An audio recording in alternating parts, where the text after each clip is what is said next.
அவரு வந்ததும் தான் வந்தாச்சு. நீங்களும் சரின்னு சொல்லிட்டீங்க. அதுக்கப்புறமும் நீங்க கோவமா இருக்கிறதுனால ஏதாவது பிரயோஜனம் இருக்கா? நான் ஒன்னும் மனசார வாங்கன்னு வீட்டுக்குள்ள அவரை கூப்பிடலையே. அம்மா தான் அவரை விடுங்கிற மாதிரி ஜாட காமிச்சாங்க. அவங்களுக்காக தான் வேற வழி இல்லாம இதுக்கு நான் சம்மதமே சொன்னேன். ஆனா அம்மா இப்படி செஞ்சிருக்க கூடாது. பெரிய தப்பு பண்ணிட்டாங்க. இல்லங்க, அத்தை பண்ணதுதான் சரி. என்ன சரி? இதெல்லாம் உனக்கு தெரியாது, புரியாது கண்மணி. எவ்ளோ பிரச்சனை இருந்தாலும் ஒரு நாள் அது முடிவுக்கு வந்துதானங்க ஆகணும். ஒண்ணு வெற்றி தோல்வி, இல்லனா சமாதானம். இது ரெண்டுல ஒண்ணு தானங்க முடியும்.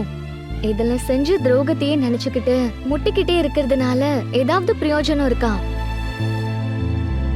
எதிரும் புதிருமா இருக்கிற நாடுகளே சமாதானமா போறப்போ அப்பாவும் புள்ளையும் சமாதானமா போக கூடாதா?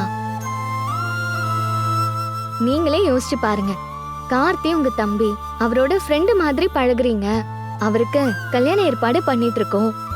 சம்பந்தி வீட்ல உங்க அப்பா பத்தி கேக்குறப்போ உங்களால சங்கடம் இல்லாம ஒரு பதில் சொல்ல முடியுமா?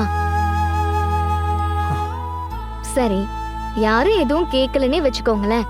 கல்யாணத்தன்னைக்கு எல்லாரும் சந்தோஷமா இருக்கிறப்போ அத்தை உண்மையான சந்தோஷத்தோட அங்க இருக்க முடியும்னு நீங்க நம்புறீங்களா?